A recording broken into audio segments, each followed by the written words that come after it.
Quero falar diretamente com você, diretor de RH, diretor de pessoas ou C-Level de gestão. Quero falar sobre uma das maiores frustrações do seu cargo. Uma frustração que custa caro, custa tempo e o pior, custa a sua credibilidade.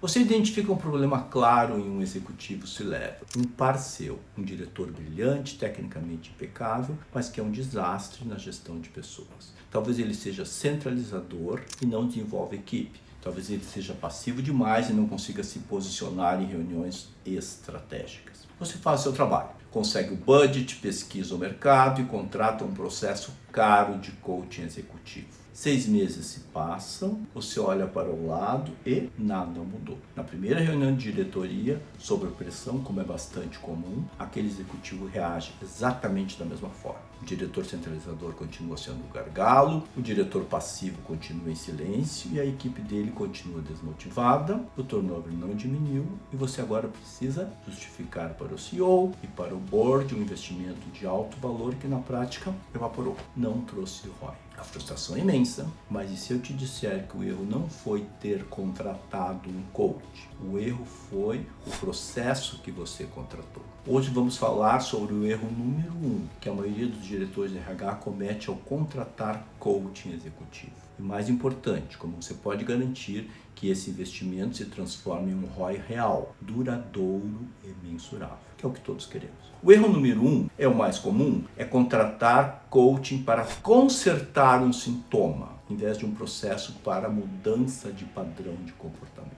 Deixe-me ser absolutamente claro. Seu C-Level não delega, isso não é o problema, isso é o sintoma. Seu C-Level é ríspido ou agressivo na comunicação, isso mais uma vez é o sintoma. Seu C-Level procrastina decisões estratégicas, isso mais uma vez é um sintoma. E o que a maioria do mercado oferece? Coaching de sintomas. Para o C-Level que não delega, o coaching de sintomas oferece ferramentas de gestão de tempo e técnicas para uma delegação eficaz. Para o C-Level agressivo, o coaching de sintomas oferece técnicas de comunicação não violenta e, é claro, gestão de inteligência emocional. Para o C-Level passivo, o coaching de sintomas oferece aulas de oratória ou técnicas de storytelling para se posicionar melhor. Não me entenda mal, ferramentas são úteis, mas elas não resolvem o problema. Elas são um polimento superficial, são uma espécie de band-aid colocado em uma ferida muito profunda. O resultado desse coaching de sintomas é sempre o mesmo, superficial e temporário. O executivo pode até tentar usar as técnicas por algumas semanas, mas na primeira crise, no primeiro momento de pressão real, quando o instinto de sobrevivência fala mais alto, ele volta 100% ao padrão antigo.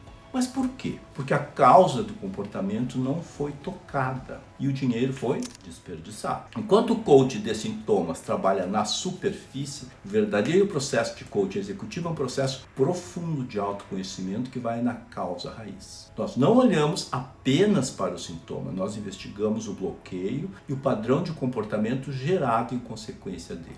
Mas o que é um bloqueio? Um bloqueio vem de uma crença limitante, muitas vezes inconsciente, que gera o sintoma que se traduz em um padrão de comportamento. Vamos analisar os mesmos exemplos que eu falei acima. O líder centralizador, o sintoma é que ele não delega. O bloqueio pode ser uma crença limitante de que se eu não fizer pessoalmente, não sairá com a qualidade necessária. Pode ser um medo profundo de perder controle. Pode ser uma síndrome do impostor, que está tão na moda, que precisa daí provar o tempo todo para todo mundo que ele é o melhor técnico da sala. Pode ser um reflexo do patriarcado, que o ensinou a ser provedor infalível que nunca pode pedir ajuda. Enquanto esse bloqueio de medo de falhar ou medo de não ser o melhor, traduzido no comportamento centralizador, não for entendido, ele nunca mudará a sua forma de agir e não delegará nada que for importante. Já o líder agressivo, o sintoma é a comunicação ríspida, O bloqueio, ironicamente, é quase sempre o oposto, uma segurança profunda. É um líder que tem muito medo de não ser respeitado e daí ele usa a agressão como um escudo. Ele teme que, se for empático, será visto como fraco. E a tradução dessa crença é um padrão de comportamento agressivo, intolerante e inflexível. E aí você pode dar 1000 aulas de comunicação não violenta para ele, mas enquanto ele acreditar que empatia é fraqueza, ele continuará sendo agressivo para se proteger.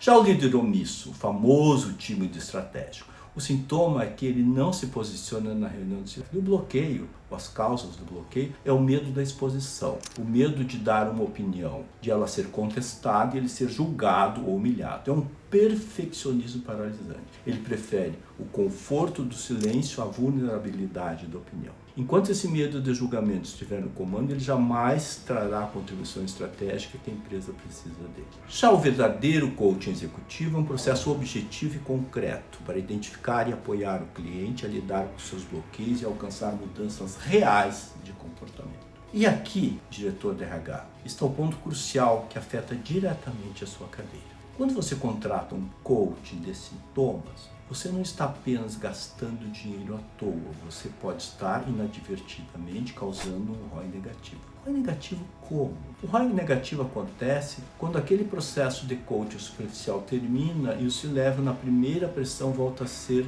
quem sempre foi. Você gera cinismo na cultura. A equipe desse líder, que você talvez tenha dito que estava em desenvolvimento, olha para aquilo e pensa, está vendo? Nada muda. É tudo discurso. Você não apenas fala em consertar o líder, você mina a credibilidade de todos os programas de desenvolvimento da empresa. A cultura da empresa é contaminada pelo cinismo, pela dúvida.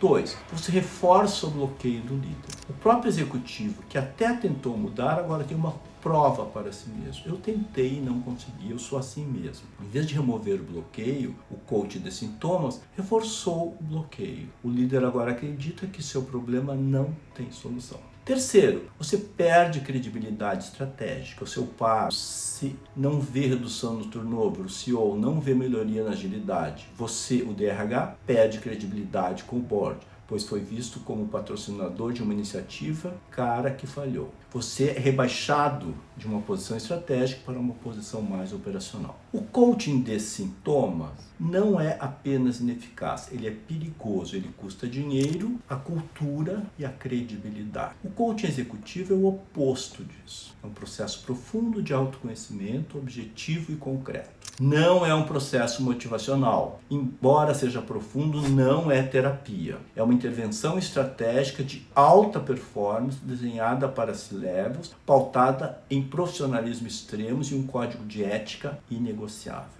Meu trabalho como coach executivo com certificação internacional, individual e de times não é ser um guru ou um animador. Meu trabalho é criar um campo seguro, confidencial e rigoroso para que esse líder possa fazer o trabalho difícil. Esse trabalho acontece em 3 fases. Na fase 1, trabalhamos no entendimento profundo. Vamos mapear a causa raiz, não vamos falar sobre a gestão de tempo, vamos perguntar qual é seu medo por trás da necessidade de controlar tudo. Vamos identificar as crenças limitantes e os padrões. Na fase 2, trabalhamos um pouco a desconstrução e remoção dos bloqueios. Aqui entra o tapa na cara ético e empático. Vamos confrontar esses bloqueios, vamos desafiar essas crenças limitantes e mostrar que elas não são reais. Já na fase 3, trabalhamos um pouco a reconstrução e a assunção do seu poder como líder. Uma vez que o bloqueio é removido, o sintoma desaparece sozinho, o líder não aprende a delegar. Ele se torna um líder que confia na equipe porque o medo de perder o controle não existe mais. É aqui que o líder finalmente começa a assumir sua força e seu poder. Ele não está mais lutando contra si mesmo, ele está livre para finalmente ocupar plenamente o seu papel. Então, diretor de RH, o que você pode esperar como ROI de um processo de coaching? O ROI é um processo profundo, não é um checklist comportamental. É uma transformação que impacta o negócio. Como ROI real número 1, o executivo C-Level aprende a andar sozinho, ele desenvolve autonomia, ele não se torna dependente do coach. Pelo contrário, o objetivo de um coach ético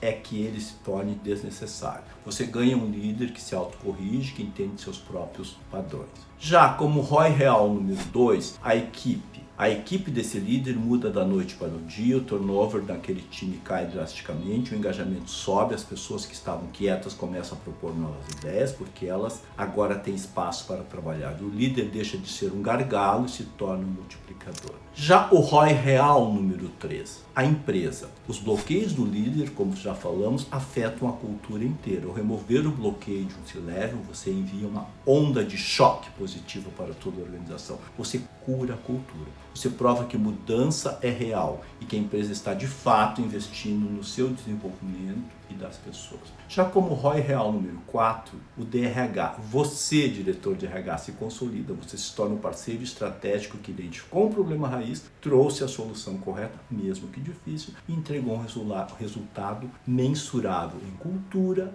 retenção e performance. Isto é o resto, é apenas custo. Portanto, diretor de RH, a sua responsabilidade nessa cadeira é imensa. Na próxima vez que você identificar a necessidade de um coach executivo, você estará diante de uma escolha crucial. De um lado está o caminho mais fácil do coaching de sintomas, a pílula azul, a pílula rápida. A técnica, o treinamento de habilidades é um caminho muito sedutor, muitas vezes até mais barato no curto prazo, mas como vimos, o barato que não funciona é o investimento mais caro que uma empresa pode fazer. É o caminho que leva ao cinismo e à perda de credibilidade. Do outro lado está o caminho entendido como difícil, o processo profundo de autoconhecimento. É um caminho que exige mais do que dinheiro. Exige coragem de líder, exige confiança do RH, existe um compromisso com a verdade. E exige como você, como guardião da cultura, faça a escolha mais importante, a escolha do profissional. A relação de coach-cliente é uma relação de muito poder. Nas mãos de alguém sem ética ou sem método, esse poder pode ser destrutivo. Sua responsabilidade é garantir que esse processo seja conduzido por alguém com profissionalismo extremo, com um código de ética inegociável e com as credenciais como a certificação internacional que garante um padrão de coaching internacional. Não contrate um consertador para polir os erros dos seus C-levels. Existe um parceiro estratégico capaz de ajudá-lo a remover os bloqueios profundos para que ele possa finalmente assumir sua força e seu poder e ocupar plenamente o seu papel como líder. Não invista em mudança apenas comportamental, invista em transformação de performance. Esse é o único ROI que realmente importa. Se você é um diretor de RH e passou pela frustração de um processo de coaching que não gerou resultados, eu quero ouvir você. Compartilhe a sua experiência aqui nos comentários, inscreva-se no canal para mais conteúdos estratégicos sobre o desenvolvimento desse levels, times, pensados para os desafios reais do topo da organização. Se você busca um parceiro com certificação internacional, profissionalismo extremo e foca em resultados concretos para seu time executivo, um parceiro que entenda a diferença entre sintoma e causa raiz, um link para uma reunião diretamente comigo está na descrição desse vídeo. Será uma conversa confidencial, desse level para esse level, para avaliarmos o desafio da sua organização. Vamos juntos. Até a próxima.